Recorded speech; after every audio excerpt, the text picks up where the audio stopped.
Maaliwalas ang umaga sa kalangitan ng San Isidro, Pampanga. Kasisikat pa lamang ng araw.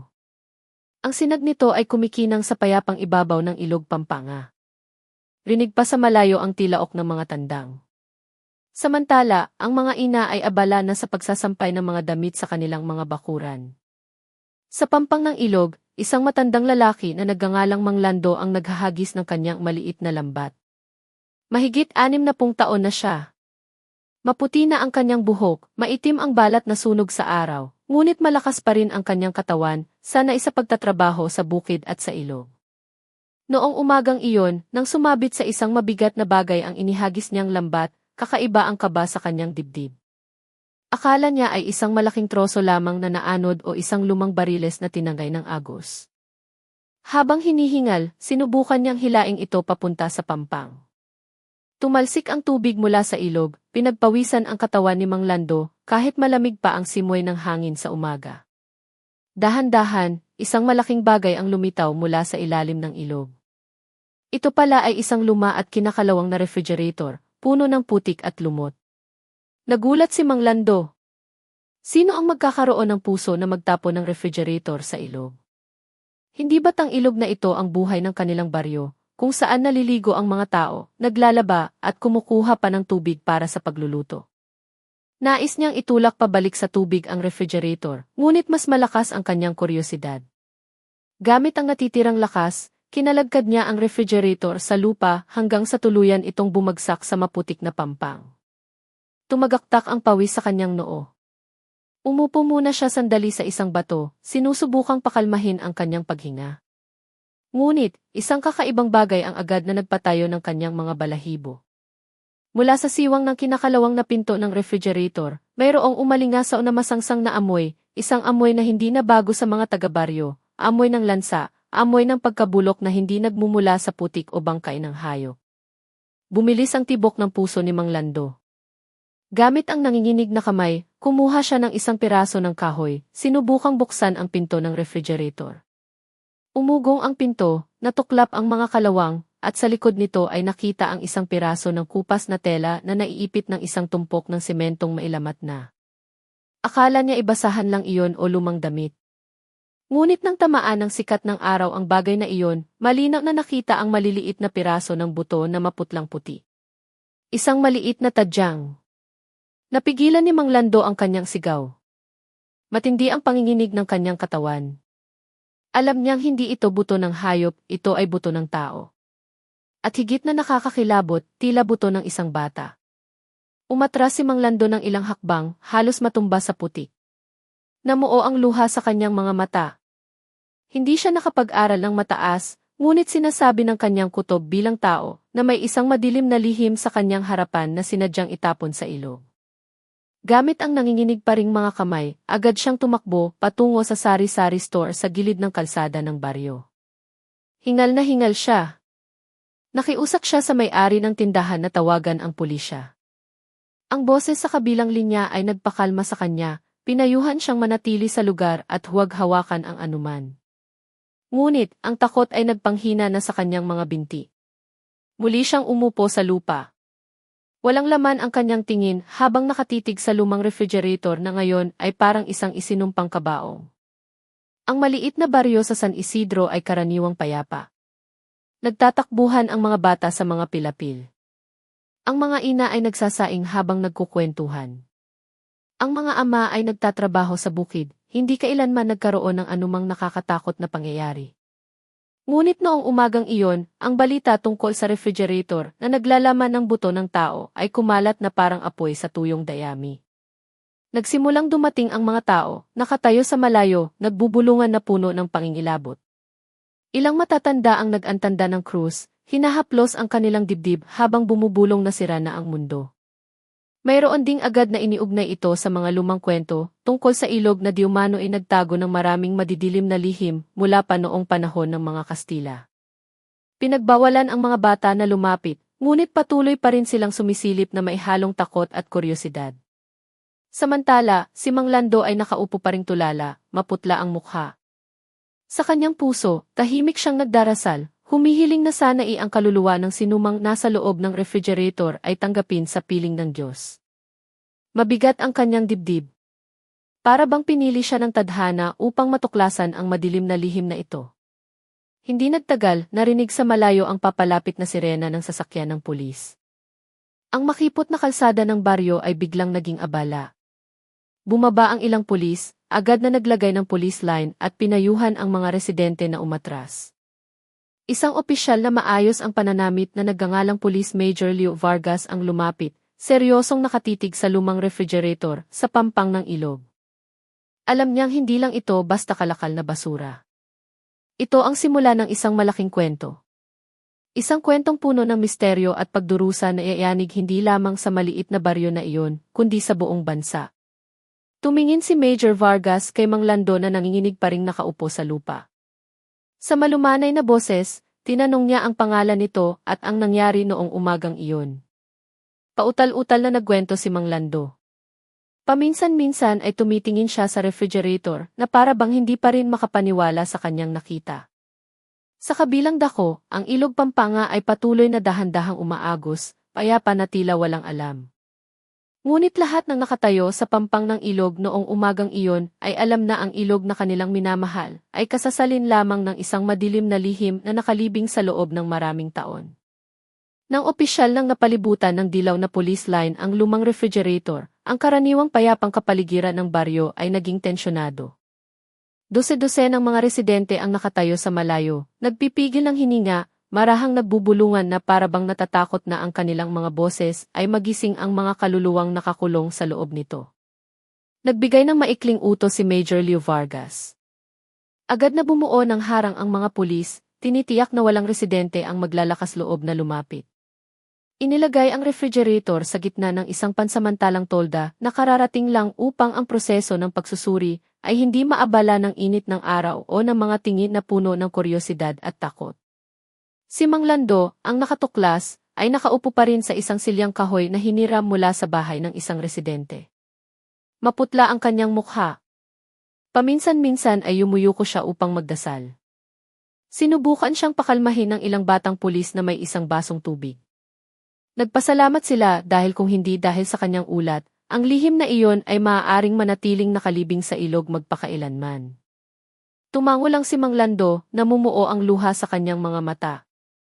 Sa loob ng tolda, nagsimulang magtrabaho si Major Vargas kasama ang forensic team. Nagsusuot sila ng guwantes, maskara, at may dalang mga espesyal na kagamitan. Agad na tumusok sa kanilang mga ilong ang masangsang na amoy nang muling buksan ang pinto ng refrigerator. Sa pagkakataong ito, lahat na naroroon ay malinaw na nakikita ang kupas na piraso ng tela at ang tumpok ng tumigas na semento. Isang forensic doctor ang bumulong kay Major Vargas. Sinabi niyang hindi lang ito basta basura. Sa loob nito ay mayroong istruktura ng buto ng tao at baka higit pa sa isa. Huminga ng malalim si Major Vargas, nanginginig ang kanyang puso. Matagal na siyang humahawak ng iba't ibang kaso, ngunit sinasabi ng kanyang kutob na iba ito ngayon. Samantala, sa labas ng tolda, lalong dumami ang mga residente ng baryo. May mga sumusubok magtanong, mayroon ding natatakot. Isang nasa katanghali ang gulang na ina ang bumulong sa kanyang kapitbahay na baka ito ay isang matagal ng biktima na nawala maraming taon na ang nakalilipas. Dati raw ay may balita tungkol sa isang ama at kanyang anak na hindi na nakauwi. Ang kanyang sinabi ay nagpanginig sa ilang iba pa. Ang mga bata sa baryo na hindi pinayagang lumapit ay maaari lamang sumilip sa mga siwang ng bakod na kawayan. Nanlalaki ang kanilang mga mata, may takot na maihalong kuryosidad.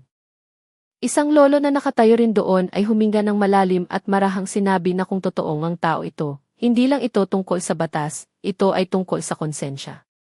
Mayroong isang kaluluwa na hindi na ilibing ng maayos. Nang simula ng forensic team na maingat na putulin ang panlabas na bahagi ng semento, umugong ng malakas ang tunog ng concrete cutter. Ang tunog na iyon ay tila bumibiyak sa katahimikan ng umaga, nagpapatayo ng mga balahibo ng mga residente. Nagliparan ang alikabok at dumikit sa mga damit ng mga opisyal. Ang amoy ng lansa na maihalong amoy ng basang semento ay pumuno sa hangin. Si Mang Lando na nakaupo pa rin sa malayo ay tinakpan ang kanyang mukha ng mga kamay. Hindi na niya kayang tumingin ng matagal. Sa kanyang puso, nagdarasal lamang siya na sana ay lahat ng nasa loob ng refrigerator ay mabigyan ng kalinawan upang ang pamilyang nawalan ay malaman ang katotohanan pagkatapos ng napakatagal na panahon. Tinitigan ni Major Vargas ang refrigerator ng malalim. Bawat pirasong nabubunyag ay tila nagkukwento ng isang malungkot na istorya. Alam niyang mula sa puntong ito magsisimula ang isang mahabang paglalakbay. Isang paglalakbay upang hanapin kung sino ang biktima, sino ang salarin at bakit nangyari ang trahedyang ito. Nang huminto ang makina, isang maliit na piraso ng semento ang matagumpay na naangat. Mula sa siwang na iyon, malinaw na nakikita ang isang mas malaking piraso ng buto, arahil ay buto ng braso ng isang nasa hustong gulang. Sa tabi mismo nito ay may nakasingit na maliliit na buto na hindi maaaring magkamali, pag-aari ng isang batang maliit. Nanahimik ang lahat ng opisyal. Walang nagsalita. Ipinikit ni Major Vargas ang kanyang mga mata sandali at muling binuksan na may matatag na tingin. Sinabi niyang hindi na ito isang maliit na lihim.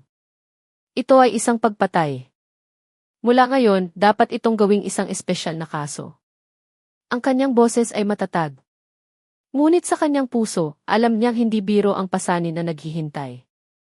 Sa labas ng tolda, lalong nagkagulo ang mga residente. Mabilis na kumalat ang balita sa buong baryo. Tinawag ng mga tao ang refrigerator na isang kabaong na bakal, ang huling bilangguan para sa mga inosenteng buhay. Sa tindahan ng kape, lalong lumakas ang bulungan. May nagsasabing baka biktima ito ng utang. Mayroon ding nag-iisip tungkol sa alitan sa pamilya. Ngunit wala ni isa ang nakakaalam ng sigurado. Ang Ilog Pampanga ay patuloy na umaagos tulad ng dati, payapa, tila walang pakialam sa kaguluhan ng mga tao sa paligid nito. Ngunit para sa mga nakasaksi noong umagang iyon, ang tubig ng ilog ay hindi na pareho. Ito ngayon ay isang piping saksi sa isang madilim na kwento na malapit ng mabunyag. Nagsimulang gumapang ang tanghali, tumaas ang araw, ang karaniwang malamig na hangin ng baryo ay naging nakakapasong init. Ngunit, sa ilalim ng pansamantalang tolda sa pampang ng Ilog Pampanga, ang mga opisyal ay patuloy na nagtatrabaho ng walang pagod. Alam nilang bawat segundo ay mahalaga upang mabunyag ang misteryo ng kinakalawang na refrigerator na ngayon ay opisyal ng ebidensya.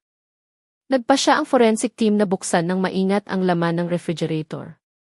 Hindi sila maaaring maging pabaya dahil maaaring mayroon pang natitirang mahahalagang ebidensya sa loob. Muling pinaandar ang concrete cutter. Umugong ito at nakakabingi. Nagliparan ang alikabok, dumidikit sa mga mukha at damit ng mga opisyal na may halong pawis na dumadaloy.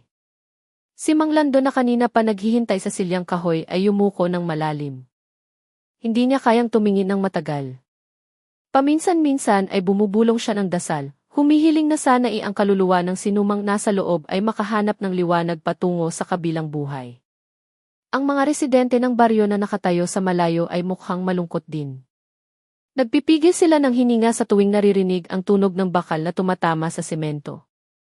Pagkatapos ng halos 2 oras na maingat na pagtatrabaho, sa wakas ay nabuksan ang itaas na bahagi ng refrigerator. Agad na sumingaw ang mabahong amoy, tumusok sa ilong ng malakas. Ilang opisyal ang napilitang takpan ang kanilang mga mukha ng tela. Isang forensic doctor ang nagsindi ng maliit na flashlight, itinutok ang liwanag nito sa loob ng refrigerator. Lahat ng mata ay nakatitig na puno ng tensyon. Ang liwanag ng flashlight ay nagbunyag ng isang tanawin na nagpatayo ng mga balahibo. Sa loob ng refrigerator, hindi lamang isa, kundi 2 kalansay ng tao. Ang una ay mas malaki, malamang na pag-aari ng isang lalaking nasa hustong gulang. Sa ibabaw nito, na tila mahigpit na niyayakap, ay mayroong isang maliit na kalansay na pag-aari ng isang batang babae. Naging tahimik ang paligid, kahit ang karaniwang maingay na mga ibon sa mga puno sa paligid ng ilog ay tila nawala. Nagkatinginan ang mga opisyal.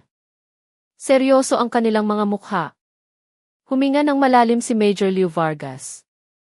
Para siyang sinaksak sa puso. Marami na siyang hinarap na kaso ng krimen. Ngunit sa pagkakataong ito, ang nakahandusay sa kanyang harapan ay talagang naiiba. Mayroong kwento ng pagdurusa ng isang ama at isang anak na nagtapos sa loob ng isang kabaong na bakal na puno ng semento. Sa mahinang boses, nagbigay ng paunang ulat ang forensic doctor. Ang malaking kalansay ay tinatayang pag-aari ng isang lalaki na nasa edad 30. Ang maliit na kalansay ay pag-aari ng isang batang babae na nasa 7 o 8 taong gulang. Walang nakitang mga palatandaan ng karahasan sa mga buto. Walang mga lamat sa bungo, walang mga bali sa mahahabang buto. Ibig sabihin, ang kanilang pagkamatay ay malamang na hindi dahil sa mga suntok o matutulis na sandata. Dahan-dahang tumango si Major Vargas. Alam niyang ito ay magiging isang mas komplikadong palaisipan. Kung walang mga sugat sa buto, ang sanhi ng pagkamatay ay maaaring lason o iba pang paraan na hindi nag-iiwan ng malinaw na bakas. Agad niyang iniutos na kolektahin ng maingat ang lahat ng ebidensya. Mga piraso ng tela, mga piraso ng semento, kahit na ang mga natirang buhok na nakadikit sa damit ng biktima. Si Mang Lando na kanina patahimik ay sa wakas ay marahang nagtanong sa isang batang pulis. Totoo po bang tao iyan? Tumango lamang ang pulis na may malungkot na mukha na tila hindi kayang sumagot ng mas mahaba. Nang marinig ang sagot na iyon, tinakpan ni Mang Lando ang kanyang mukha ng parehong kamay. Umuga ang kanyang mga balikat sa pagpigil ng iyak. Sa labas ng tolda, lalong dumami ang mga residente ng baryo. Ang mga bulungan ay naging takot. May mga nakakaalala ng mga lumang kwento tungkol sa mga nawawalang tao. Mayroon ding naghihinala na ito ay biktima mula sa malayo na sinadyang itapon sa ilog. Isang matandang babae ang marahang nagsabi na hindi maaaring itago ng ilog ang mga lihim magpakailanman. Maaga o huli, lahat ay babalik sa lupa. Samantala, sa loob ng tolda, ipinagpatuloy ng forensic team ang kanilang trabaho. Maingat nilang inilabas ang mga buto isa-isa, inilagay ang mga ito sa isang puting tela. Ang dalawang kalansay ay sa wakas ay nakahandusay sa kanilang harapan. Ang kalansay ng lalaking nasa hustong gulang ay mas mahaba, habang ang kalansay ng bata ay napakaliit na nagpaparamdam ng sakit sa puso ng sinumang makakita. Tumayo ng tuwid si Major Vargas habang tinitingnan ang tanawin. Alam niyang mula sa sandaling ito, walang daan para umatras. Kailangang maipatupad ang hustisya, sinuman ang salarin. Ipinangako niya sa kanyang sarili na hahanapin niya ang katotohanan hanggang sa dulo ng mundo kung kinakailangan. Ang ilog Pampanga ay patuloy na umaagos ng payapa tulad ng dati.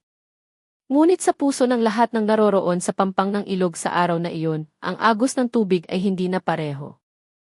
Alam nilang ang agos ng ilog ngayon ay nagdadala ng isang mapait na kwento tungkol sa isang pamilyang nawala, tungkol sa dalawang buhay na inilibing sa semento, at tungkol sa isang misteryo na malapit ng yumanig sa maraming tao. Lumipas ang araw, muling sumikat ang araw sa Pampanga na may gininto ang liwanag. Ngunit, ang kapaligiran sa baryo sa pampang ng ilog Pampanga ay hindi pa rin bumabalik sa dati. Pinag-uusapan pa rin ng mga tao ang lumang refrigerator na naglalaman ng 2 kalansay ng tao. Lahat ay nagtatanong kung sino talaga sila, saan sila nanggaling, at bakit sila nagtapos sa ganitong kalunos-lunos na paraan. Si Major Leo Vargas at ang kanyang team ay nahaharap ngayon sa isang hindi madaling gawain. Kailangan nilang alamin ang pagkakakilanlan ng mga biktima. Kung walang pangalan, ang investigasyon ay magiging parang paglalakad sa dilim. Tinipon niya ang lahat ng miyembro sa himpilan ng pulisya ng probinsya. Seryoso ang kanilang mga mukha, pagod ang mga mata dahil hindi pa sila nakakatulog magdamag. Noong umagang iyon, matatag na sinabi ni Major Vargas, hindi na tayo maaaring maghintay. Kung ang mga kalansay na ito ay biktima ng pagpatay, kailangan nating malaman kung sino sila para mabigyan ng kasagutan ang kanilang pamilya pagkatapos ng maraming taon. Tumango ang lahat ng miyembro. Alam nilang mabigat ang gawain. Parang paghahanap ng karayom sa isang bunto ng dayami. Ang unang hakbang ay suriin ang lahat ng ulat ng mga nawawalang tao mula 2019 hanggang 2021. Inilabas ang mga bunto ng lumang mga file. Maalikabok, ang ilan ay luma na at kinain na ng panahon. Nakaupo ng magkakasunod ang mga opisyal, binubuklat ang bawat pahina, binabasa ng maingat ang bawat linya. Naging mahaba ang mga araw. Kahit sa gabi ay patuloy silang nagtatrabaho sa ilalim ng ilaw ng fluorescent, may kasamang itim na kape at mga papel na pumupuno sa mesa. Sa tuwing makakahanap sila ng tala tungkol sa isang lalaki at isang batang babae na sabay na nawala, mas matagal silang humihinto, itinatala ang mga detalye, at inihahambing ito sa mga resulta ng forensic. Sa labas ng himpilan ng pulisya, patuloy na nagbubulungan ang mga residente ng baryo. May mga naniniwala na ang biktima ay mula sa kanilang baryo. Mayroon ding naghihinala na mula sa ibang lugar. Isang matandang lalaki ang nagsabi na narinig niya ang kwento tungkol sa isang ama at anak na hindi na nakabalik 5 taon na ang nakalilipas. Ang mga nakarinig ay nagkatinginan lamang. Lalong lumakas ang kanilang kaba. Patuloy na lumipas ang panahon, lalong nadidiin si Major Vargas. Alam niyang bawat kaso ng nawawalang tao ay may malungkot na kwento. Ngunit sa pagkakataong ito, iba ang kanyang pakiramdam. Para bang ang kaluluwa ng 2 biktima mismo ang humihingi na matagpuan agad ang katotohanan. Gabi-gabi ay hirap siyang makatulog. Ang imahe ng maliit na kalansay na nakahandu sa puting tela ay laging lumilitaw sa kanyang isipan. Hanggang isang hapon, nang isang batang miyembro ang nagsasaliksik sa mga file mula sa lumang archive, bigla siyang huminto. Nanginginig ang kanyang kamay habang hawak ang isang folder na naninilaw na. Sa loob nito ay mayroong ulat mula sa isang babaeng nagngangalang Maria Santos na nagulat na nawawala ang kanyang asawa na si Rico Santos, 33 taong gulang, at ang kanilang anak na si Angela Santos, 8 taong gulang, mula noong tag-araw ng 2020. Naging tahimik ang buong silid. Tumayo si Major Vargas at lumapit, binasa ng maingat ang ulat. Nakasulat dito. Si Rico kasama ang kanyang anak ay nagpunta sa Maynila upang maghanap ng trabaho. Ngunit pagkatapos ng 1 buwan, wala nang balita. Sinabi ni Maria na hindi na niya sila makontak kaya gumawa siya ng ulat ng pagkawala. Pagkatapos noon, nakatago na lang ang file na ito nang walang anumang follow-up. Bumilis ang tibok ng puso ni Major Vargas. Lahat ng detalye ay tila tumutugma. Isang ama na nasa edad 30. Isang batang babae na nasa 8 taong gulang na wala sa parehong taon ng pagtatantya ng forensic. Lahat ng mga pahiwatig ay nagsimulang tumuro sa pamilyang ito. Sa labas ng himpilan, namumula ang langit sa hapon. Dahan-dahang lumubog ang araw sa likod ng malawak na mga palayan. Samantala, sa loob ng maliit na silid na iyon, pakiramdam ng mga opisyal ay parang nakahanap sila ng unang susi patungo sa isang malaking misteryo. Tinitigan ni Major Vargas ang lumang file na iyon na may namumuong luha sa kanyang mga mata. Inisip niya ang isang simpleng ama na marahil ay gusto lamang maghanap ng mas magandang buhay para sa kanyang anak at pagkatapos ay nawala ng walang bakas. At isang maliit na bata na dapat ay masayang naglalaro sa bakuran ng bahay ay ngayon ay isang malamig na kalansay na walang pangalan. Sa mahina ngunit matatag na boses, nagpasya si Major Vargas na bukas ay kailangang hanapin ng team ang pamilya ni Rico Santos, lalo na ang kanyang mga magulang at kamag-anak. Mula doon, maaari silang kumuha ng mga sample ng dugo o buhok upang i-match sa mga resulta ng forensic. Sa paraang iyon lamang matitiyak ang katotohanan. Noong gabing iyon, nanatiling bukas ang ilaw sa himpilan ng pulisya. Sa gitna ng bunto ng mga file, isang sinag ng pag-asa ang lumitaw. Ang misteryo ng 2 kalansay sa loob ng refrigerator ay maaaring dahan-dahang magkaroon ng pangalan, mukha, at kwento ng buhay na kanilang pinagdaanan. Kinabukasan, mamasa-masa pa ang hangin sa Pampanga matapos ang magdamag na pag-ulan. Basa ang mga kalsada ng baryo. Kumikinang ang mga dahon sa sikat ng umaga. Ngunit sa puso ni Major Vargas at ng kanyang team, mabigat ang pakiramdam. Alam nilang ang susunod na hakbang ay ang pinakamahalaga, iyon ay ang tiyakin kung ang mga kalansay sa loob ng refrigerator ay tunay ngang pag-aari ni Rico Santos at ng kanyang anak na si Angela Santos. Hindi madali ang gawaing ito. Kailangan nilang makipagkita sa mga magulang ni Rico na matatanda na. Paano tatanggapin ng mga marupok na magulang ang katotohanan na ang kanilang anak at apo ay maaaring namatay sa isang malagim na paraan? Inihanda ni Major Vargas ang 2 sa kanyang pinakamatyaga at may karanasang miyembro upang samahan siya. Siya mismo ay sumama dahil pakiramdam niya hindi lang ito isang simpleng pamamaraan, kundi isang usapin ng pagkatao. Ang bahay ng pamilya ni Rico ay matatagpuan sa isang maliit na nayon na napapalibutan ng malawak na mga palayan.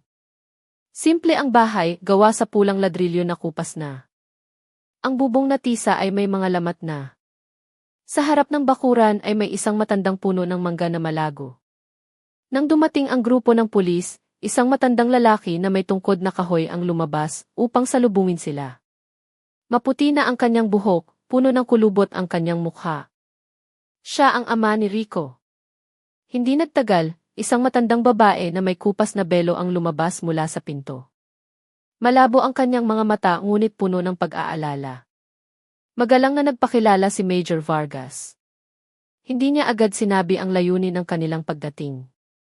Una siyang umupo, nangamusta sa kanilang kalusugan, pinakinggan ang mga hinaing ng mga magulang ni Rico tungkol sa buhay sa baryo na lalong nagiging mahirap.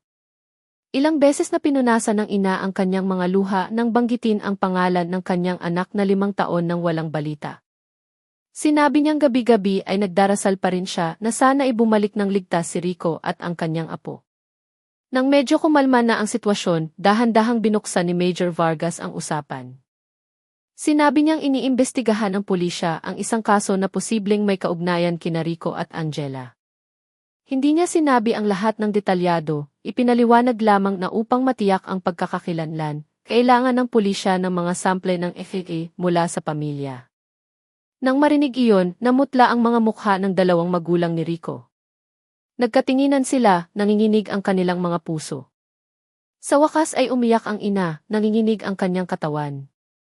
Marahan niyang sinabi na natatakot siyang ang sagot mula sa pagsusuri ay sisira sa lahat ng pag-asa na natitira pa.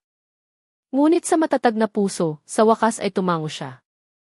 Kung kailangan harapin ang mapait na katotohanan, mas mabuti na ngayon kaysa mabuhay ng walang katapusang paghihintay.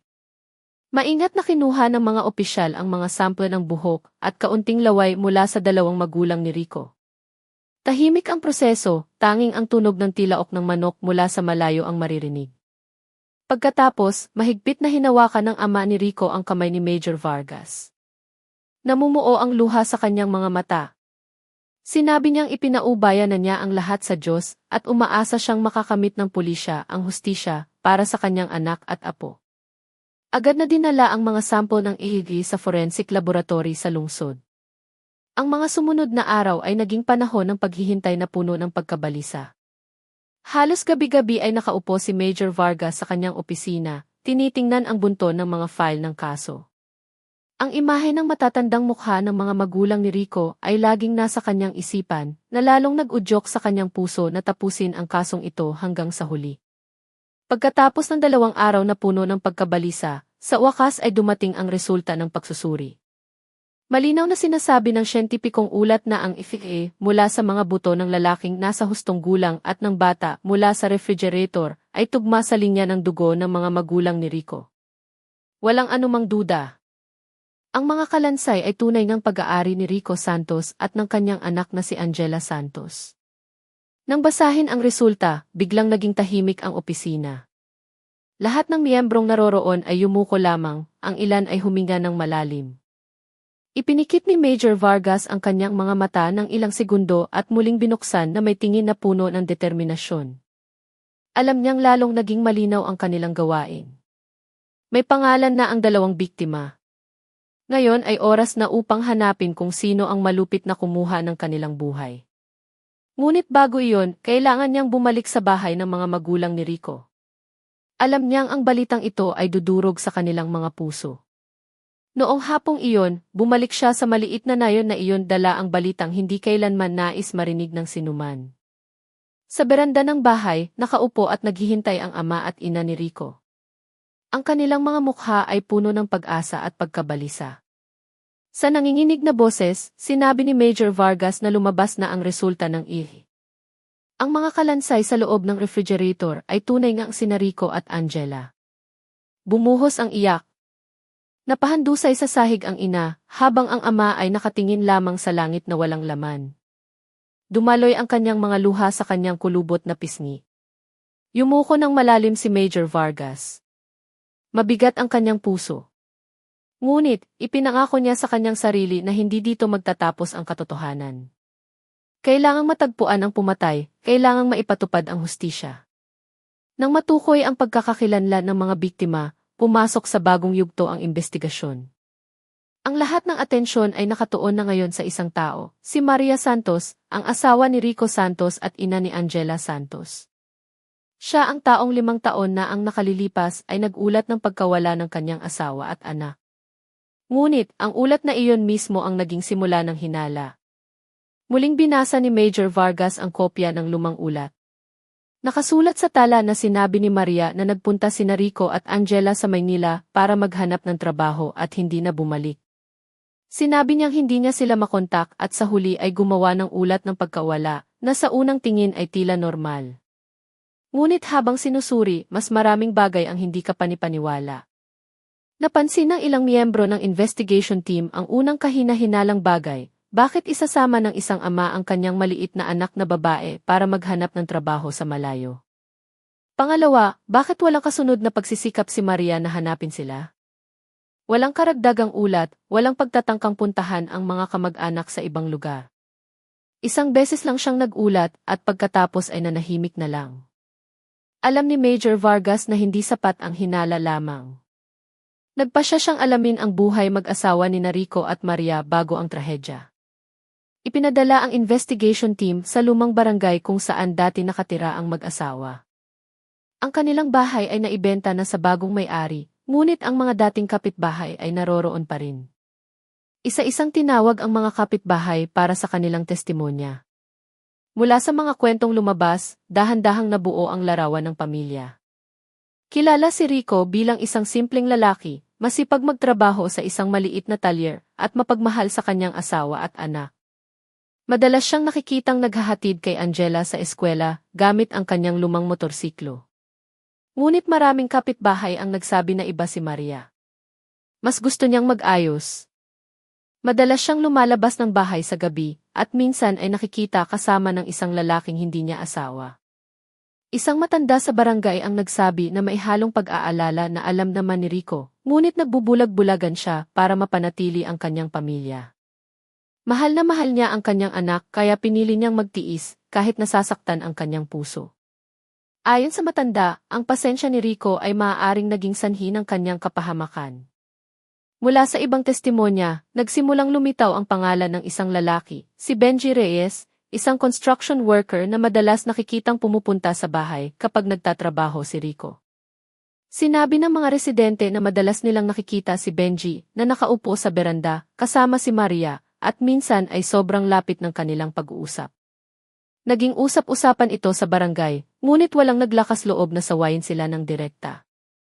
Habang dumarami ang mga kwentong nakolekta, lalong naging malinaw na hindi kasing ayos ang buhay mag-asawa ni Rico tulad ng inaakala. Hinihinalang may lihim na relasyon si Maria kay Benji. Nang malaman ito ng pamilya, mariin silang tumutol. Minsan pang ang hiniling ng mga magulang ni Rico na tigilan na ni Maria ang pakikipag-ugnayan kay Benji. Ngunit mula noon, lalong uminit ang sitwasyon sa kanilang tahanan. Pinakinggan ni Major Vargas ang lahat ng testimonya na may mabigat na puso. Kung totoong ang sangkot si Maria, napakalungkot nito. Paano magagawang alisin ng isang ina ang sarili niyang asawa at anak? Ngunit bilang isang investigador, kailangan niyang manatiling kalmado at maghanap ng matibay na ebidensya. Noong gabing iyon, nakaupo siya sa kanyang opisina at tinitingnan ang isang lumang litrato na nakuha mula sa archive ng pamilya. Ipinapakita sa litrato si Rico na nakangiti habang karga-karga si Angela sa bakuran ng bahay. Sa tabi nila, nakatayo si Maria na may blangkong mukha, hindi nakatingin sa kamera. Ang simpleng larawan na iyon ay tila naglalaman ng 1,000 kwento.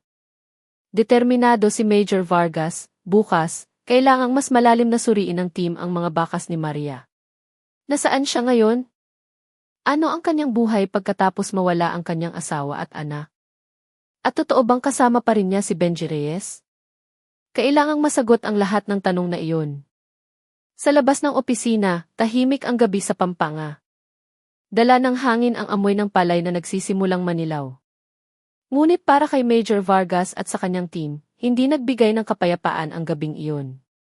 Ang imahe ng isang ina na maaaring nagwasak ng sarili niyang pamilya ay patuloy na bumabagabag sa kanilang isipan. Sa mga sumunod na araw, lalong lumapit ang investigasyon sa katotohanan. Ang mga pangalan ni Maria Santos at Benji Reyes ay naging sentro na ng atensyon. Ang dalawang ito ay binanggit ng maraming saksi bilang isang lihim na magkasintahan na matagal nang may relasyon. Alam ni Major Leo Vargas na upang mapatunayan ang katotohanan, kailangan niyang maunawaan kung ano talaga ang nangyari sa likod ng buhay mag-asawa ni Rico Santos. Muling nakipagkita ang investigation team sa ilang malapit na kamag-anak ng pamilya ni Rico. Mula sa kanilang mga testimonya, nabunyag na matagal nang mailamat ang relasyon ng mag-asawa. Si Rico, na simple, masipag, at hindi gaanong nagsasalita, ay madalas nahihirapang tugunan ang mga pangangailangan ng pamilya. Samantalang si Maria ay kilala bilang isang babaeng uhaw sa atensyon, mahilig magpaganda, at madaling maakit sa mga papuri ng iba. Ilang buwan bago mawala sina Rico at Angela, lalong naging halata ang relasyon ni Maria kay Benji. Si Benji ay isang construction worker, halos kaedad ni Rico. Matipuno ang kanyang katawan, sanay magtrabaho sa labas. Madalas siyang pumupunta para tumulong sa pag-aayos ng bahay o para lang makipag-usap kay Maria. Dahan-dahan, ang pagiging malapit na iyon ay naging isang ipinagbabawal na relasyon.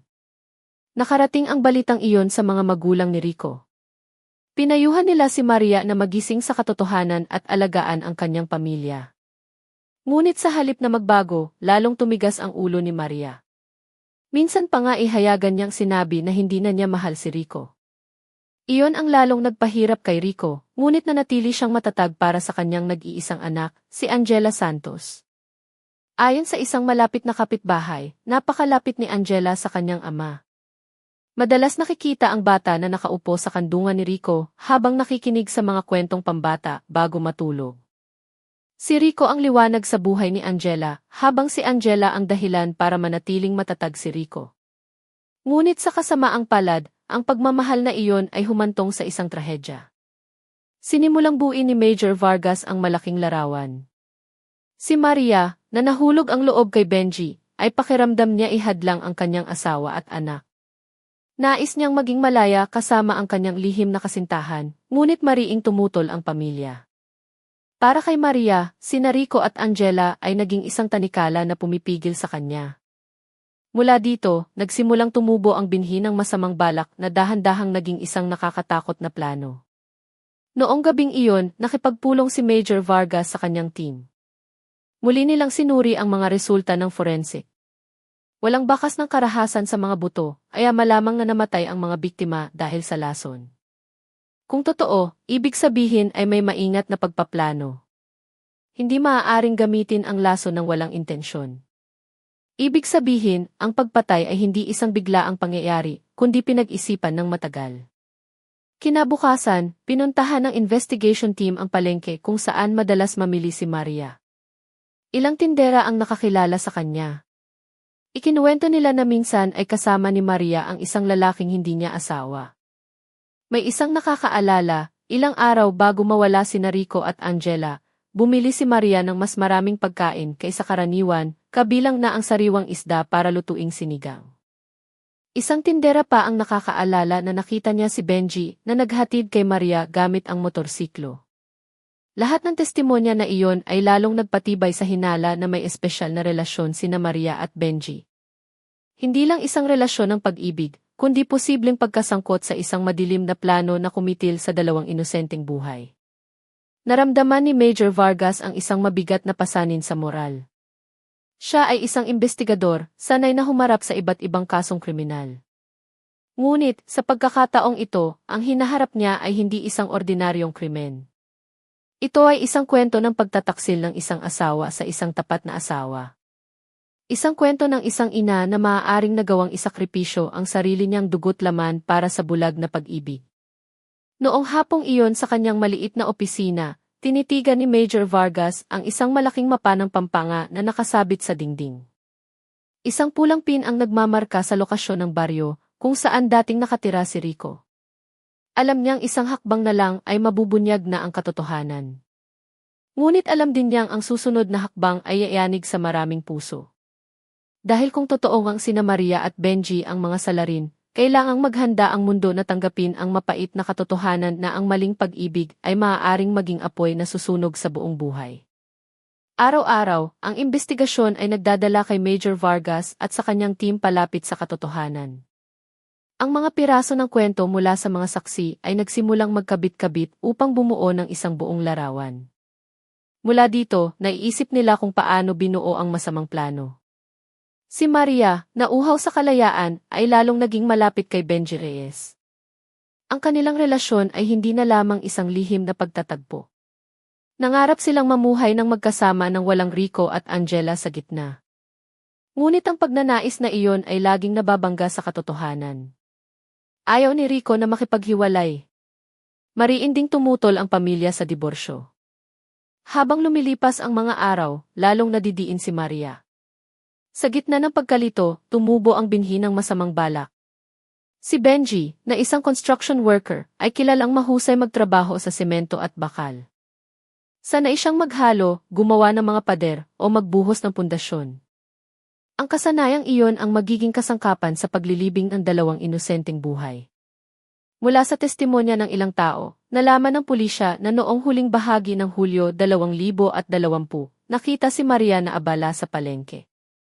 Bumili siya ng sariwang isda ng mas marami kaysa karaniwan. Umuwi siya na may kalmadong mukha, tila naghahanda para sa isang espesyal na salu-salo. Walang naghinala na ang araw na iyon ang magiging huling araw para kay Rico at sa kanyang anak. Noong gabi, sa simpleng bahay na ngayon ay pag-aari na ng iba, naghanda ng pagkain si Maria. Umuwi si Rico mula sa talyer na pagod ang katawan. Ngunit, nagliwanag ang kanyang mukha nang makita ang hapagkainan na puno ng pagkain. Nagdiwang si Angela nang makita ang kanyang paboritong sinigang na isda. Walang anumang hinala. Magkasama silang umupo at nag-enjoy sa isang mainit na hapunan ng pamilya. Ngunit sa loob ng malinaw na sabaw na mabango, mayroon ng nakahalong nakamamatay na lason. Isang lason na walang kulay at walang amoy. Isang lason na karaniwang ginagamit para puksain ang mga daga sa mga palayan. Ibinudbod ito ni Maria nang may malamig na puso na parabang nagbubudbud lang siya ng pampalasa sa kusina. Ilang minuto pagkatapos kumain, ang kaligayahan ay naging pagdurusa. Nagsimulang hawakan ni Rico ang kanyang tiyan, namimilipit ang kanyang mukha sa sakit. Namimilipit si Angela, nanginginig ang kanyang maliit na katawan. Dumaloy ang luha sa kanyang mga pisngi. Pareho silang nagsuka at bumagsak sa sahig, naghihirap sa sakit. Nakatayo si Maria sa sulok ng silid, nakatingin ng walang luha. Ang kanyang puso ay naging manhid na dahil sa nakaliligaw na pagnanasa. Nang pareho silang tumahimik magpakailanman, tinawagan ni Maria si Benji. Noong gabing iyon, dumating si Benji gamit ang kanyang motorsiklo, dala ang isang sakong semento at mga gamit sa konstruksyon. Inilagay nilang dalawa ang mga bangkay ni Rico at Angela sa loob ng lumang refrigerator na matagal nang sira. Pagkatapos, naghalo si Benji ng semento, ibinuhos ito ng paunti-unti hanggang sa ganap na matakpan ang mga katawan. Nagtagal ang proseso ng ilang oras. Ang tunog ng paghahalo ng semento ay humalo sa katahimikan ng gabi, tanging ang tunog ng mga kuliglig mula sa mga palayan ang kasama. Nang mapuno ang refrigerator, umabot ito sa daan-daang kilo.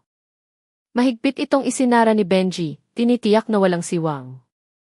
Para sa kanila, ang refrigerator ay hindi na isang sirang gamit, kundi isang kabaong nagawa ng kamay. Bago mag-umaga, dinala nila ang refrigerator gamit ang isang kariton patungo sa pampang ng Ilog Pampanga. Madilim ang daan, tanging isang maliit na gasera ang nagbibigay liwanag. Tumutulo ang pawis sa kanilang mga noo. Hinihingal sila, ngunit hindi sila tumigil. Sa pampang ng ilog, malakas ang agos ng tubig na dala ang lamig ng gabi. Gamit ang huling lakas, itinulak nila ang refrigerator hanggang sa bumagsak ito sa agos. Narinig ang isang malaking kalabog at pagkatapos ay dahan-dahang lumubog ang refrigerator, nilamon ng dilim.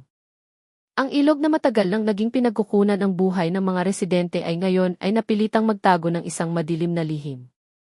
Umuwi sina Maria at Benji na may maputlang mukha ngunit gumaan ang loob. Naniniwala silang ang mabigat na refrigerator na puno ng semento ay mananatiling nakalibing sa ilalim ng ilog magpakailanman. Sigurado silang walang sinuman ang makakahanap nito. Lumipas ang 5 taon, ibinenta nila ang bahay, iniwan ang baryo at lumayo. Namuhay sila na may bagong pagkakakilanlan, nagpapanggap na isang ordinaryong mag-asawa. Ngunit tulad ng lumang kasabihan, hindi kailanman maitatago ng tubig ng ilog ang lahat magpakailanman. Isang umaga, muling lumitaw ang lihim na iyon sa pamamagitan ng lambat ng isang matandang mangingisda na nagngangalang Mang Lando. Pinakinggan ni Major Vargas ang lahat ng rekonstruksyon na iyon na may sikip sa dibdib. Inisip niya ang malagim na gabi kung kailan isang ama at isang anak ang namatay sa kanilang sariling tahanan.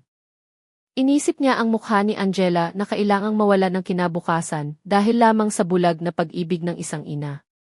Sa labas ng opisina, tahimik ang gabi sa Pampanga. Dala ng hangin ang amoy ng putik mula sa ilog. Tila nagpapaalala sa mga tao na kahit gaano kalayo ang agos ng tubig, ang katotohanan ay laging babalik sa ibabaw. 5 taon ay hindi isang maikling panahon. Para sa ilan, sapat na ang 5 taon para bumuo ng bagong pamilya, makamit ang tagumpay, o kalimutan ang nakaraan.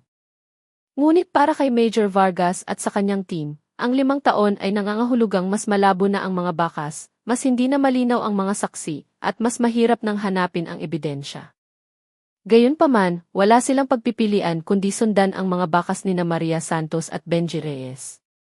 Matapos ibenta ang bahay at iwan ang pamilya ni Rico, tila naglaho ang mag-asawa. Walang balita, walang address, kahit ang mga kapitbahay ay hindi alam kung saan sila nagpunta. Tanging mga bulong-bulungan lamang na lumipat sila sa isang malaking lungsod sa Metro Manila o sa gitnang Luzon. Nagpasya si Major Vargas na magsimula sa maliliit na bagay.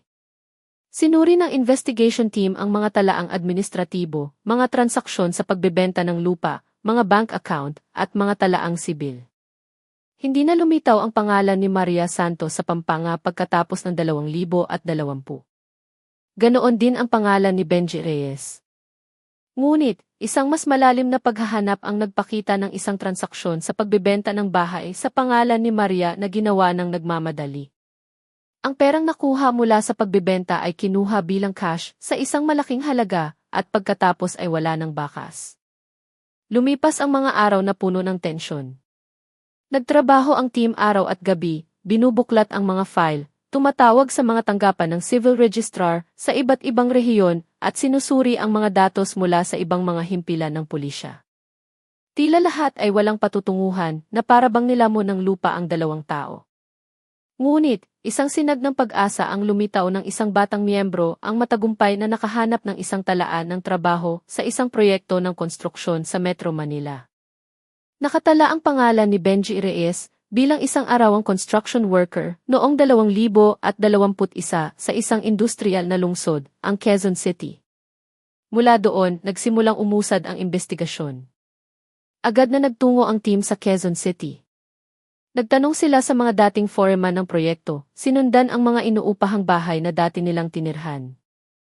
Nalaman mula doon na hindi nag-iisa si Benji. Nakatira siya kasama ang isang babae na tinatawag ng mga residente sa paligid na Maria. Namuhay silang dalawa ng pribado, bihirang makisalamuha, at madalas lumipat ng inuupahang bahay bawat ilang buwan. Ang impormasyong iyon ay nagpabilis sa tibok ng puso ni Major Vargas. Nagsimulang magkabit-kabit ang mga piraso ng puzzle. Lalong naging kumbinsido siya na sina Maria at Benji ay magkasama pa rin, nagtatago na may bagong pagkakakilanlan. Isa na lang ang tanong, nasaan sila ngayon? Lumawak ang paghahanap. Sinuri ng team ang mga datos ng mga construction workers sa buong Luzon, sinuri ang mga peking talaang sibil na madalas gamitin ng mga manggagawang migrante. Hanggang sa isang balita ang dumating mula sa isang kasamahan sa pulisya sa Metro Manila. May isang kahina-hinalang mag-asawa na nakatira sa isang apartment sa gilid ng Caloocan City. Ang lalaki ay nagtatrabaho bilang isang construction worker. Ang babae ay nasa bahay lang. Bihirang makisalamuha sa mga kapitbahay. Agad na nagtungo ang team sa Caloocan. Nagsagawa sila ng isang tahimik na pagmamanman. Mula sa malayo, nakita ng mga opisyal ang isang lalaking may matigas na mukha na nagtatrabaho na may damit na marumi sa semento, umuuwi sa hapon na may pagod na mga hakbang.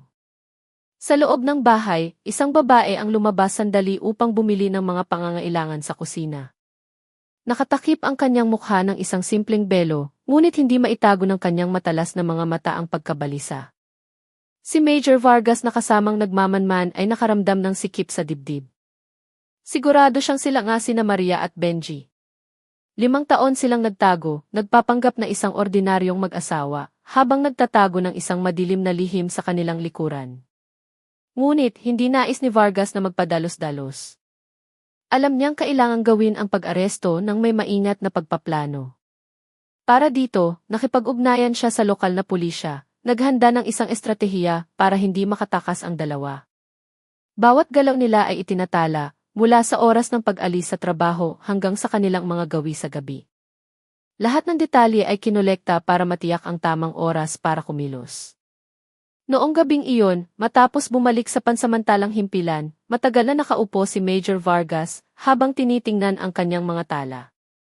5 taon marahil ay namuhay ng payapa sina Maria at Benji, ngunit ngayon ay oras na para habulin sila ng hustisya.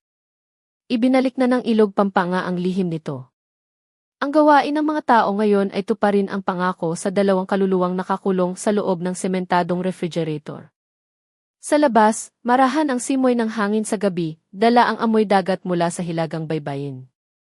Mahina ang kislap ng mga ilaw sa kalye. Ngunit sa puso ni Major Vargas, lalong nag-alab ang determinasyon. Alam niyang malapit nang matapos ang mahabang tanikala ng pagtakas. Kasisikat pa lang ng araw sa Caloocan, tahimik pa ang mga makikitid na eskinita sa paligid ng mga tirahan ng mga manggagawa. Tanging ang tilaok ng mga manok at ang pag-ugong ng mga pintong binubuksan isa-isa ang maririnig. Ngunit sa likod ng katahimikang iyon, isang tensyonadong kapaligiran ang bumabalot sa isang maliit na eskinita kung saan nakatira sina Maria Santos at Benji Reyes. Si Major Leo Vargas, kasama ang isang pinagsanib na team mula sa Pampanga at sa lokal na pulisya, ay naghanda ng operasyon ng pag-aresto mula pa noong gabi. Alam nilang kahit ang pinakamaliit na pagkakamali ay maaaring maging dahilan para muling makatakas ang 2 pugante. Mahigit 5 taon silang nagtagumpay sa pagtatago. Hindi dapat maulit ngayon. Detalyado ang planong binuo. Nahati ang team sa 3 grupo. Isang grupo ang handang pumasok ng direkta sa bahay.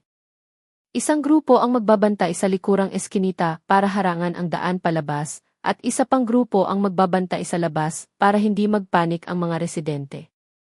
Lahat ay kumilos ng tahimik. Tanging mga senyas ng kamay ang ginamit para sa komunikasyon. Madaling araw, kulay abo pa ang langit. Mula sa maliit na bintana ng apartment, mahina ang ilaw mula sa loob. Pinaniniwala ang tulog pa si Maria. Samantalang si Benji ay inaasahang lalabas ng bahay bandang 6:00 para pumasok sa trabaho. Iyon ang pinakamagandang oras kapag pareho silang hindi handa. Nagbigay ng senya si Major Vargas. Lumapit ang pangunahing team sa pinto ng bahay, nakapila ng mahigpit.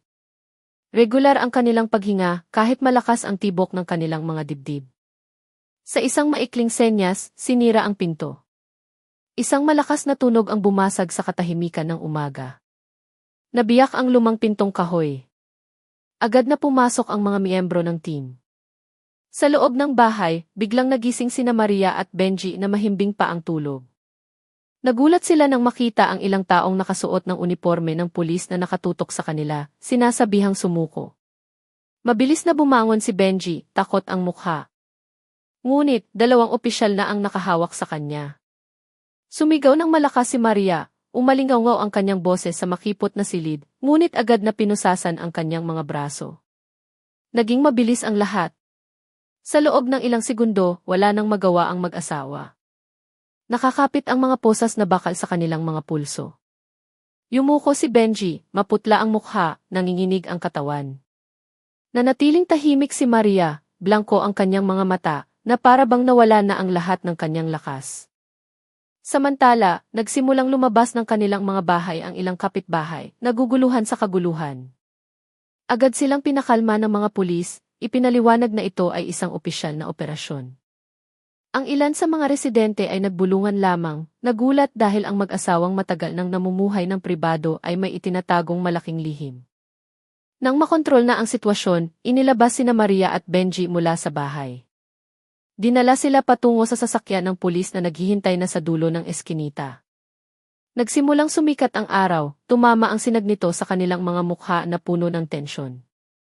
Para sa mga residente, ang tanawin ay parang isang eksena sa pelikula.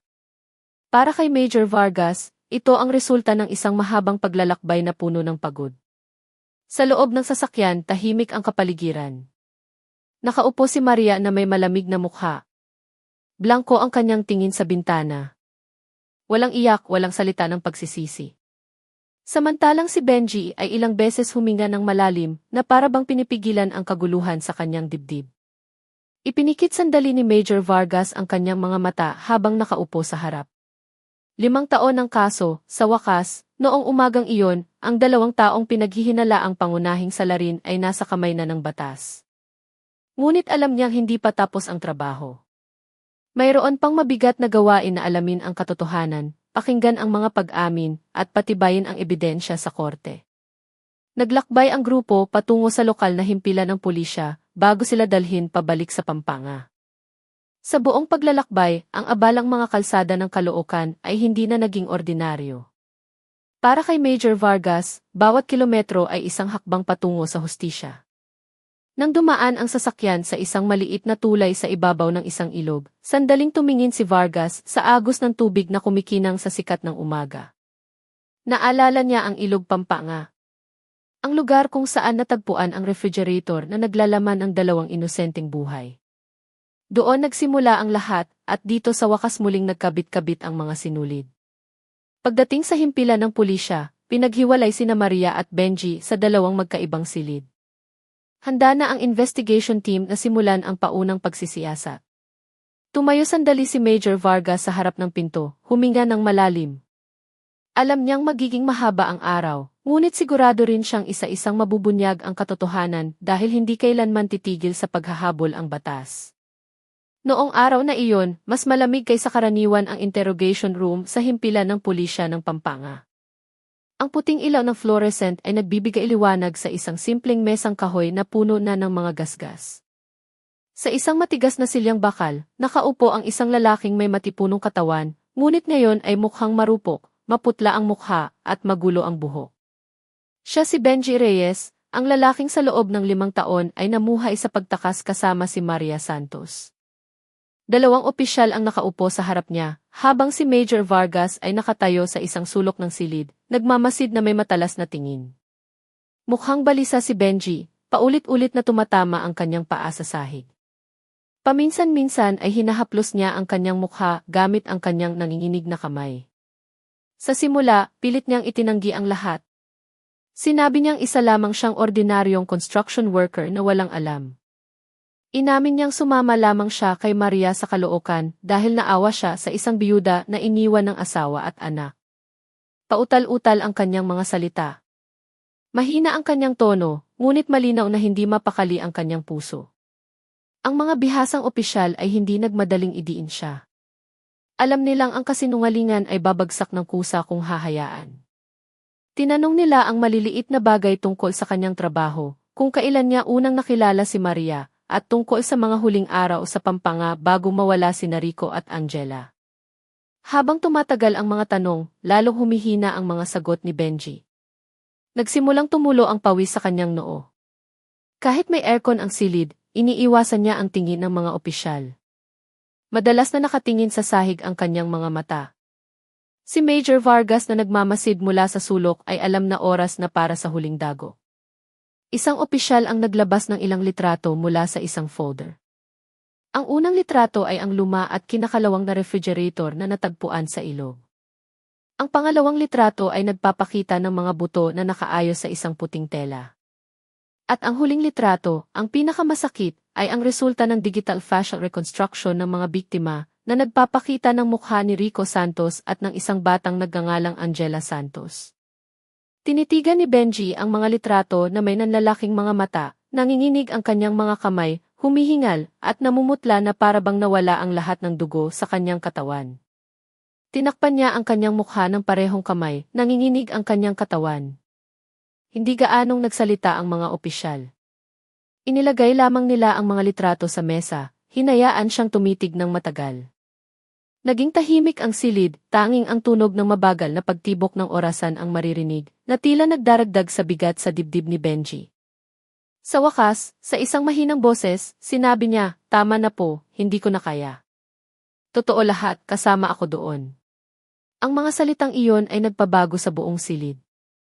Tumayo ng tuwid si Major Vargas, matalas ang kanyang mga mata, habang ang ibang opisyal ay agad na naghanda ng mga tala. Nagsimulang magkwento si Benji na may tono ng kawalan ng pag-asa. Inamin niyang mula sa simula ay nahulog na siya kay Maria. Alam niyang hindi masaya si Maria kay Rico at sinamantala niya ang sitwasyong iyon. Lalong lumalim ang kanilang relasyon hanggang sa paulit-ulit na nagreklamo si Maria na ang kanyang buhay ay parang isang bilangguan kasama ang kanyang asawa at anak. Mula sa mga reklamong iyon, lumitaw ang mga madidilim na ideya. Ayon sa kanyang pag-amin, si Maria ang unang nagbanggit tungkol sa lason. Ngunit inamin ni Benji na kasama siya sa pagpaplano kung paano itatago ang mga bakas. Alam niyang kung itatapon lamang ang mga bangkay, maaga o huli ay matatagpuan sila. Dahil doon, iminungkahi niyang takpan ng semento ang mga bangkay sa loob ng lumang sirang refrigerator. Ang kanyang kasanayan bilang isang construction worker ay naging sandata na ginamit para itago ang krimen.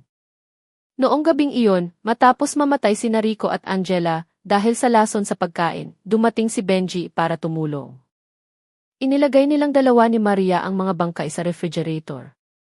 Pagkatapos ay nagbuhos siya ng semento hanggang sa mapuno. Naaalala pa niya kung paano napuno ng semento ang kanyang mga kamay at damit, kung paano lalong bumibigat ang refrigerator sa bawat pagdaragdag ng semento. Sa nanginginig na boses, sinabi ni Benji na buong gabi nilang itinulak ni Maria ang refrigerator patungo sa pampang ng Ilog Pampanga. Pareho silang pagod, ngunit ang determinasyon na alisin ang ebidensya ay nagpatuloy sa kanila. Nang sa wakas ay lumubog ang refrigerator, nakaramdam siya ng ginhawa na maihalong pangingilabot. Ngunit, ang 5 taong pamumuhay sa pagtakas ay hindi kailanman nagbigay ng kapayapaan. Gabi-gabi ay binabangungot siya. Nakikita niya ang mukha ni Angela na umiiyak. Naririnig niya ang tunog ng tubig ng ilog na patuloy na umaagos na parabang tumatawag. Sinabi niyang gusto na sana niyang sumuko. Ngunit laging pinipigilan siya ni Maria. Sigurado si Maria na ligtas na sila, na walang sinuman ang makakahanap sa kanila. Ngayon, nakaupo sa silyang bakal na may posas, yumuko si Benji at umiyak. Inamin niya ang lahat ng kanyang pagkakasangkot, ngunit pilit pa ring ibinabato ang pinakamalaking kasalanan kay Maria. Sinabi niyang si Maria ang naglason sa kanyang asawa at anak. Tumulong lamang siya sa pagtatago ng mga bakas. Detalyadong itinala ang pag-amin. Lumapit si Major Vargas, tinitigan si Benji ng malalim. Sa kanyang puso, nakaramdam siya ng galit at awa. Galit dahil nagawa ng isang lalaki na tumulong sa pagpatay sa isang maliit na bata. Awa dahil maaaring mahulog ang isang tao ng ganito kalalim dahil lamang sa bulag na pag-ibig. Sa labas ng silid, tumataas na ang araw. Muling naging abala ang mga gawain sa lungsod ng Pampanga. Ngunit sa loob ng interrogation room na iyon, tila huminto ang oras. Noong araw na iyon, isang bagong kasaysayan ang naitala. Nang sa wakas ay magsalita si Benji Reyes at aminin ang kanyang papel sa trahedya ng sementadong refrigerator, sa kabilang silid ay ibang-iba ang sitwasyon. Kung si Benji ay nanginginig at sa huli ay bumigay si Maria Santos naman ay nakaupo ng tuwid na may blangkong mukha. Ang kanyang mga kamay na may posas ay nakapatong sa mesa, at ang kanyang mga mata ay nakatingin ng diretsyo nang hindi kumukurap. Ang ilaw ng fluorescent sa kisame ay nagbibigay liwanag sa kanyang mukha, nagpapakita ng mga matitigas at malamig na linya na para bang wala ni katiting na takot. 2 opisyal ang nakaupo sa harap niya, habang si Major Vargas ay pumasok na may kalmadong mga hakbang. Humila siya ng upuan at umupo mismo sa harap ni Maria. Sa loob ng ilang segundo, tahimik ang silid, tanging ang tunog ng paghinga ang maririnig. Sinimula ni Major Vargas ang usapan sa isang malumanay na boses, sinusubukang abutin ang kanyang pagkatao. Binanggit niya ang pangalan ni Rico Santos, isang tapat na asawa, isang matyagang ama. Binanggit niya ang pangalan ni Angela Santos, isang inosenteng batang babae na gusto lamang lumaki sa tabi ng kanyang ina. Ngunit, hindi nag-react si Maria. Nanatiling blanko ang kanyang mukha, na para bang walang kahulugan sa kanya ang mga pangalang iyon. Sunod-sunod na tanong ang ibinato. Sa simula, patuloy na itinanggi ni Maria. Sinabi niyang biktima lamang siya ng sitwasyon na wala siyang alam tungkol sa pagkamatay ng kanyang asawa at anak. Ngunit, sa tuwing nagsasalita siya, umiiwas ang kanyang mga mata at alam ni Major Vargas na bihasa na ang mga salitang iyon ay isang huwad na panangga lamang. Sa wakas, inilabas ni Major Vargas ang kanyang huling baraha. Inilagay niya sa mesa ang resulta ng interogasyon ni Benji Reyes na may pirma na. Lahat ng pag-amin ay malinaw na nakasulat, tungkol sa lason sa pagkain, tungkol sa refrigerator na puno ng semento, tungkol sa gabi sa pampang ng Ilog Pampanga. Tinitigan ni Maria ang papel at pagkatapos ay bahagyang ngumiti. Isang ngiti na nagpatayo ng mga balahibo. Sa isang kalmadong boses, marahan niyang sinabi, "Totoo iyan. Ako ang gumawa."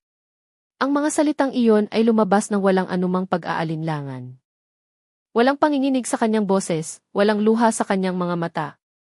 Para bang nagkukwento siya ng isang ordinaryong bagay. Ang mga opisyal na nakarinig ay nakaramdam ng sikip sa dibdib. Paano magagawa ng isang ina na aminin ng ganito kalamig na pinatay niya ang sarili niyang dugo't laman? Nanatiling nakaupo ng tuwid si Major Vargas. Kahit nag-aalab ang galit sa kanyang puso, hiniling niya kay Maria na ipaliwanag kung bakit niya nagawa ang ganoong bagay. Sa isang blankong tono, nagsimulang magkwento si Maria. Sinabi niyang ang buhay kasama si Rico ay isang bilangguan. Pakiramdam niya ay nakatali siya sa isang asawang hindi na niya mahal, sa isang maliit na anak na sa tingin niya ay isang pasanin. Nais niyang maging malaya, nais niyang umalis kasama si Benji, nais niyang magsimula ng bagong buhay na walang mga tali. Ngunit tumutol ang pamilya. Ayaw ni Rico na makipagdiborsyo. Habang tumatagal, pakiramdam niya ay wala na siyang pagpipilian. Noong gabing iyon, Anya, nagluto siya ng paboritong isda ni Rico at Angela. Ibinudbud niya ang lason para sa daga sa malinaw na sabaw. Nakita niya mismo kung paano kinain ng kanyang asawa at anak ang kanilang huling hapunan. Minsan pa ngang umiti si Rico at pinuri ang kanyang luto. Tumawa si Angela dahil nakakain siya ng 2 mangkok.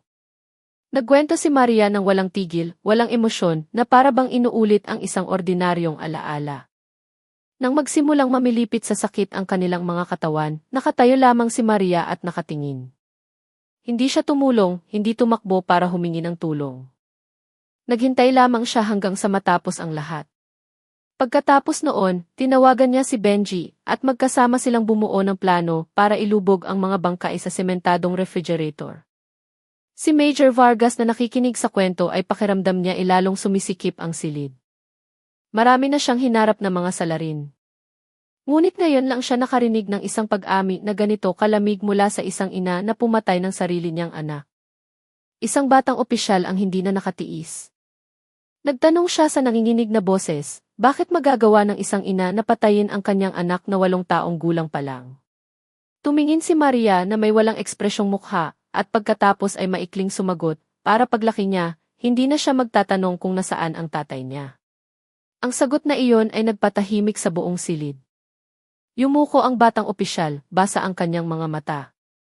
Ikinuyom ni Major Vargas ang kanyang kamao sa ilalim ng mesa, sinusubukang pigilan ang galit. Alam niyang mahalaga ang pag-amin na iyon para sa kaso, ngunit bilang isang tao, nasaktan siya ng malalim. Muling sumandal si Maria sa upuan, ipinikit sandali ang kanyang mga mata, at muling binuksan na may blankong tingin. Walang pagsisisi, walang pakiramdam ng kasalanan. Para bang ang kanyang desisyon 5 taon na ang nakalilipas ay isang normal na bagay, isang paraan para makatakas na pinili niya ng may buong kamalayan. Kumpletong itinala ang pag-amin. Ang itim na tinta sa papel ay naging piping saksi sa isang pusong naging manhid na. Noong gabing iyon, matapos ang interogasyon, lumabas si Major Vargas mula sa silid na may mabigat na mga hakbang. Matagal siyang tumayo sa pasilyo, tinitingnan ang madilim na langit ng Pampanga. Sa kanyang puso, nagdasal siya, na sana iwala ng ina ang magtataksil sa kanyang kalikasan sa ganitong kalupit na paraan. Noong Oktubre 15, 2025, kasisikat pa lamang ng araw nang huminto ang 2 sasakyan ng pulis sa harap ng isang simpleng bahay sa isang baryo sa Pampanga. Ang bahay na iyon ay dating pag-aari ni Rico Santos at Maria Santos, ang lugar kung saan nangyari ang madilim na trahedya 5 taon na ang nakalilipas. Ngayon ay may bago ng may-ari ang bahay. Ngunit para sa kapakanan ng investigasyon, pumayag silang buksan ang kanilang mga pinto para maisadula ang katotohanan. Noong umagang iyon, nagbago ang kapaligiran sa baryo. Nagtipon ang mga residente sa malayo, gustong makita ngunit pinigilan ng police line. Sa loob ng lugar ng bahay, handa na ang lahat. Ang investigation team, ang piskal, ang abogado, at ang mga dokumentasyon team ay nakaposisyon na. Handa na ang mga kamera, mahigpit na hawak ang mga tala. Sa gitna ng bakuran, dinala sina Maria Santos at Benji Reyes na may posas. Kalmadong naglakad si Maria, blanko ang kanyang mukha na tila walang pasanin. Samantalang si Benji ay mukhang balisa, nakayuko ang kanyang mga mata, at nanginginig ang kanyang mga hakbang. Ang dalawang ito, na dati nakaupo sa bahay na iyon bilang isang ipinagbabawal na magkasintahan, ay bumalik ngayon bilang mga salarin na kailangang managot sa kanilang mga ginawa. Nagsimula ang proseso ng rekonstruksyon. Unang hiniling kay Maria na isadula kung paano niya inihanda ang huling hapunan. Gamit ang kanyang mga kamay na may posas, itinuro niya ang maliit na kusina sa likod ng bahay, at pagkatapos ay ipinaliwanag sa isang blangkong boses kung paano niya niluto ang isda at ibinuhos ang lason para sa daga sa malinaw na sabaw. Binanggit pa niya na noong gabing iyon, sinubukan niyang maging magiliw para hindi maghinala si Rico. Sa silid kainan, naglakad si Maria sa sulok kung saan dating nakalagay ang mesang kahoy. Sinabi niya, dito nakaupo sina Rico at Angela, nakangiti habang kumakain. Inilarawan niya kung paano pinuri ni Rico ang kanyang luto, kung paano tumawa si Angela dahil nakakain siya ng 2 mangkok. Nanatiling blanko ang kanyang boses, walang emosyon. Para bang isang ordinaryong kwento lamang ang lahat, hindi isang alaala na dapat magpaiyak sa isang ina. Pagkatapos, isinadula niya ang sandaling nagsimulang gumana ang lason. Ginaya niya kung paano hinawakan ni Rico ang kanyang tiyan, kung paano siya bumagsak sa sahig, at kung paano umiyak si Angela sa takot. Lahat ay ikinuwento ng walang luha. Ang mga opisyal na naroroon ay napigilan lamang ang kanilang paghinga. Ang ilan ay yumuko dahil hindi nila kayang isipin ang pagdurusa ng 2 biktima. Pagkatapos noon, si Benji naman ang hiniling na isadula ang kanyang papel. Sa isang maputlang mukha, ipinakita niya kung paano siya dumating noong gabing iyon, dala ang semento at mga gamit sa konstruksyon. Ipinaliwanag niya ang bawat hakbang mula sa paglalagay ng mga bangkay sa lumang refrigerator hanggang sa pagbuhos ng semento ng paunti-unti. Nanginginig ang kanyang mga kamay nang gayahin niya ang paghahalo ng semento. Naglakad siya pagkatapos sa likod bahay. Ipinakita niya kung paano silang dalawa naghirap na dalhin ang mabigat na refrigerator palabas ng bahay. Sa isang mahinang boses, sinabi niyang bawat hakbang ay parang nagdadala ng isang malaking bato sa kanyang dibdib. Ngunit patuloy niyang ginawa. Nagtungo ang grupo sa pampang ng Ilog Pampanga. Ang orihinal na lokasyon kung saan inilubog ang refrigerator. Doon, payapa ang agos ng tubig na tila hindi kailanman nagtago ng isang madilim na lihim. Hiniling kina Maria at Benji na isadula kung paano nila itinulak ang refrigerator mula sa kariton patungo sa pampang ng ilog. Sa nanginginig na katawan, itinuro ni Benji ang punto kung saan bumagsak ang refrigerator. Tahimik na nakatayo si Maria, na natiling walang ekspresyon ang kanyang mukha. Ang sandaling iyon ay nagpatahimik sa lahat ng naroroon. Kumikinang ang tubig ng ilog sa sikat ng araw. Ngunit sa likod ng kislap na iyon, tila naririnig ang sigaw ng mga kaluluwang nakakulong sa loob ng 5 taon. Nagtagal ang proseso ng rekonstruksyon ng ilang oras. Bawat detalye ay itinala at kinuhaan ng litrato. Lahat ay tumugma sa mga naunang pag-amin na lalong nagpatibay sa ebidensya na sina Maria at Benji ang tunay na pangunahing salarin. Nang matapos ang lahat, dinala ang 2 suspect pabalik sa sasakyan ng kulungan. Mukhang mahina si Benji, halos bumagsak, habang si Maria ay nakatayo pa rin ang tuwid, malamig na parang bato ang kanyang mukha. Ang mga residente ng baryo na nanonood mula sa malayo ay napailing lamang. Naalala nila ang nakaraan kung kailan puno ang bahay na iyon ng tawa ng isang maliit na bata. Ngayon, ang natitirang tunog ay ang iyak ng puso at galit. Matagal na tumayo si Major Vargas sa pampang ng ilog. Matapos ang lahat, tinitigan niya ang tubig na patuloy na umaagos, dala ang panahon ng hindi humihinto. Sa kanyang puso, nagdasal siya na sana sa wakas ay makahanap ng kapayapaan ang mga kaluluwa ni Rico at Angela. Alam niyang ang rekonstruksyon na ito ay hindi lamang isang legal na pamamaraan, kundi isang paraan din para ibalik ang boses ng mga biktima upang malaman ng mundo ang pagdurusang kanilang dinanas. Noong araw na iyon, huling bahagi ng Nobyembre 2025, puno ng tao ang gusali ng korte sa Pampanga. Ang sikat ng araw sa tanghali ay tumatama sa harap ng bakuran, kung saan dose-dosenang mga residente ang nagtipon mula pa noong umaga. Dumating sila hindi lamang dahil sa kuryosidad, kundi dahil sa galit at pagtataka sa kaso na yumanig sa kanilang baryo 5 taon na ang nakalilipas. Sa loob ng korte, mas mabigat ang kapaligiran. Puno ang mga silyang kahoy ng pamilya ng mga biktima, mga mamamahayag at mga kinatawan ng komunidad. Sa harap, nakaupo ang mga magulang ni Rico Santos. Lalong pumuti ang kanilang mga buhok. Puno ng kulubot ng kalungkutan ang kanilang mga mukha. Sa loob ng 5 taon, naghintay sila ng kasiguruhan, at ngayon ay oras na para harapin ng direkta ang mga taong kumuha ng kanilang anak at apo. Nang buksan ang gilid na pinto, dinala ang 2 akusado. Naglakad si Maria na may malamig na mukha. Diretso ang kanyang tingin ng walang ekspresyon. Sa tabi niya, nakayukong naglakad si Benji Reyes. Maputla ang kanyang mukha, tila mas maliit kaysa dati. Kumikinang ang mga posa sa kanilang mga kamay, isang simbolo na nawala na ang kalayaan. Saglit na nagbulungan ang mga tao sa korte. May mga marahang nagmura, may mga huminga ng malalim. Pagkatapos ay ipinukpok ng hukom ang kanyang martilyo, hinihiling na tumahimik ang lahat. Umalingaw-ngaw ang tunog ng kahoy, nagbalik sa lahat sa katotohanan. Binasa ng piskal ang sakdal sa isang malakas na boses.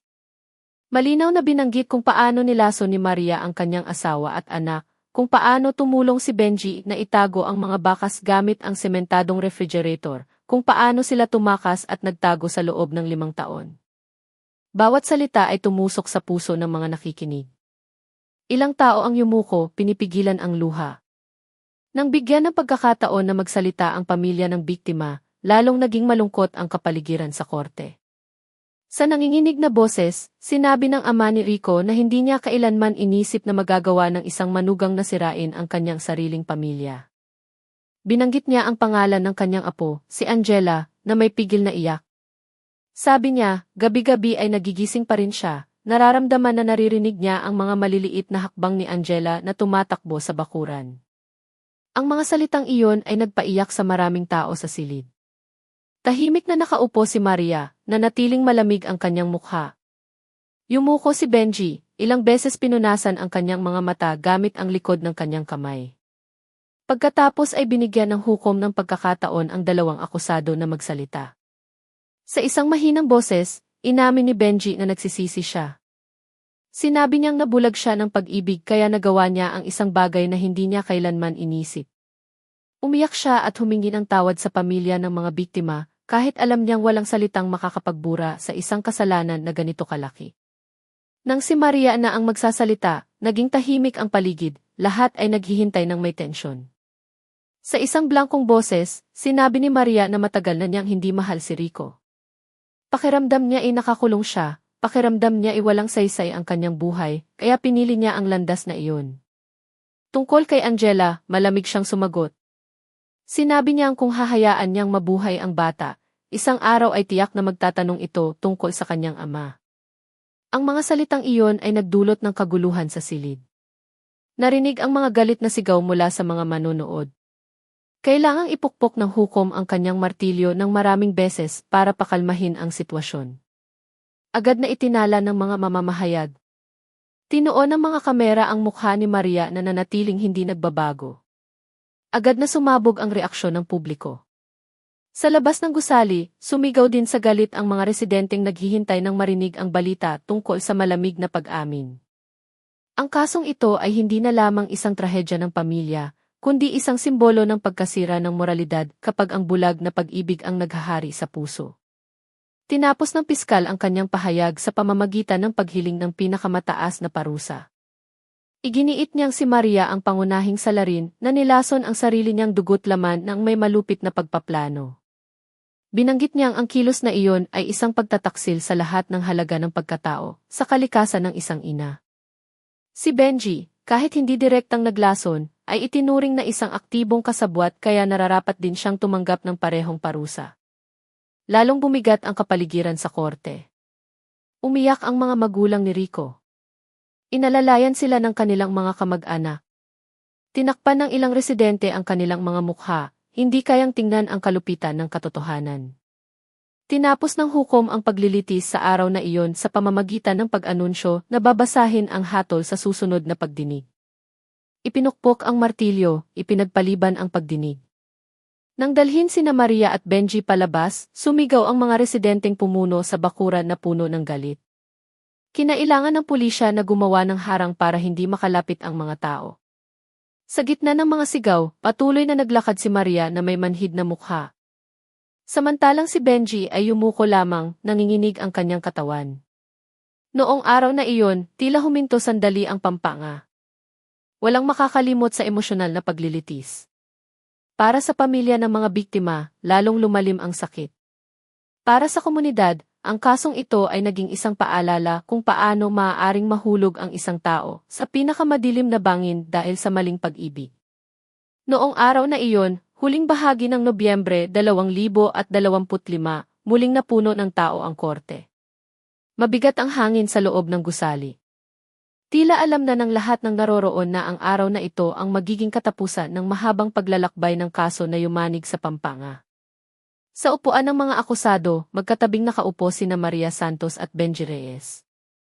Nanatiling malamig ang mukha ni Maria, diretso ang kanyang tingin nang hindi kumukurap. Nakayuko si Benji, nanginginig ang kanyang katawan.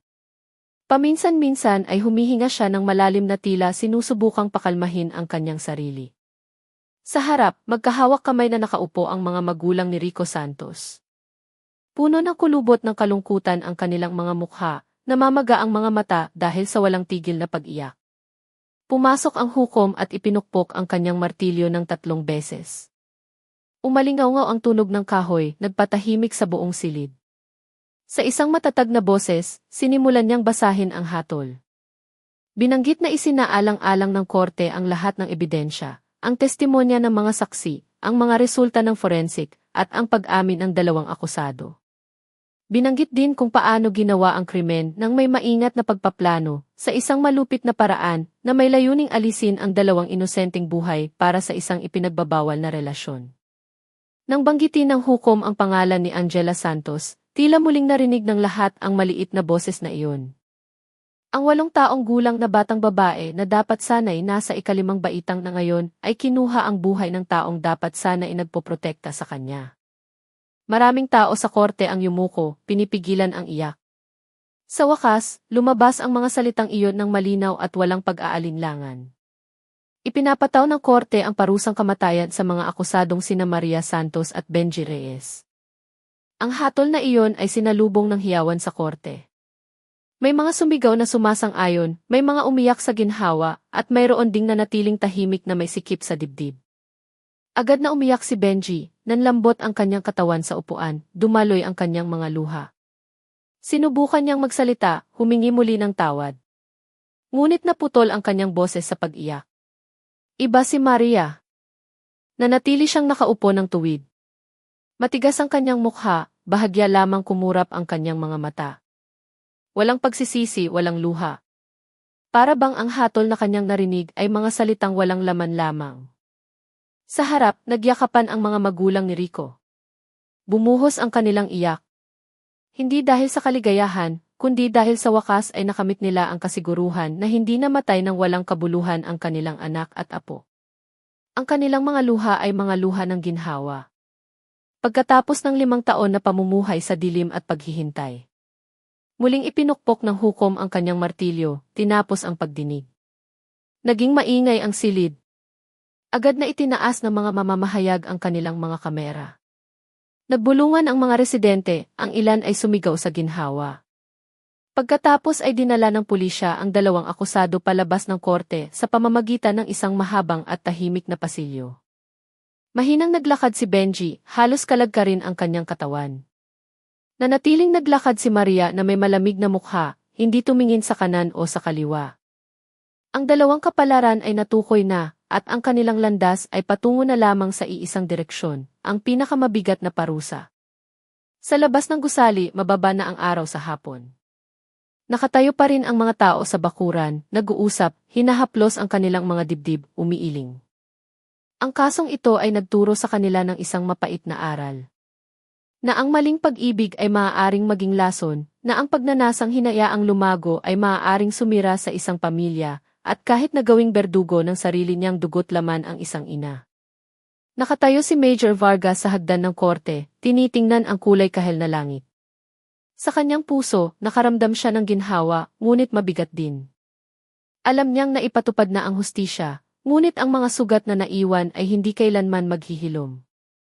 Naalala niya ang maliit na mukha ni Angela, ang kanyang inosenteng tawa na ngayon ay isang alaala na lamang.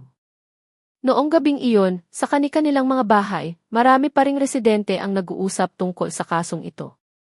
Nagmuni-muni sila. Kung gaano kanipis ang linya sa pagitan ng pag-ibig at kapahamakan. Kung gaano kadali madulas ang isang tao, kapag hindi niya kayang pigilan ang pagnanasa at inggit. Kung gaano karupok ang isang pusong hindi na nakatali sa isang tapat na pagmamahal. Ang kwentong ito ay naging isang malaking aral hindi lamang para sa Pampanga, kundi para sa lahat. Na ang pamilya ay isang biyaya na dapat alagaan, na ang katapatan at pagmamahal ang pundasyon ng isang tahanan. Kung mailamat ang pundasyong iyon, maaaring gumuho ang buong gusali. At kapag gumuho ito sa isang madilim na paraan, ang sugat ay mag-iiwan ng bakas magpakailanman. Ang dalawang buhay na nawala ay nagdala ng isang malalim na mensahe. Si Rico Santos, isang tapat na asawa na gusto lamang pasayahin ang kanyang pamilya. Si Angela Santos, isang maliit na bata na gusto lamang lumaki sa yakap ng kanyang mga magulang. Sila ay naging piping saksi na hindi kailanman mananalo ang kasamaan. Kahit umabot ng 5 taon, sa wakas ay lumitaw ang katotohanan. At para kina Maria at Benji, ang katapusan ng kanilang paglalakbay ay isang paalala na walang krimen ang maaaring itago magpakailanman. Maaaring mahaba ang panahon, maaaring malabo ang mga bakas, ngunit sa huli, hahanapin ng batas at hustisya ang kanilang daan. Ang Ilog Pampanga ngayon ay payapang umaagos na tila hinugasan na ang mga lumang sugat. Ngunit ang kwentong ito ay mananatiling buhay sa puso ng maraming tao. Isang madilim na kwento na naging isang babala. Huwag kailanman hayaang takpan ng bulag na pag-ibig at pagnanasa ang mata ng puso. Dahil kapag nawalan ng kontrol ang isang tao, maaari siyang maging isang nilalang na hindi na nakakakilala ng pagmamahal. Tinakpan ng gabi ang Pampanga ng may katahimikan. Ngunit sa likod ng katahimikang iyon, may mga dasal na umaakyat sa langit. Isang dasal para kina Rico at Angela na magpahinga ng payapa. At isang dasal din na sana'y matuto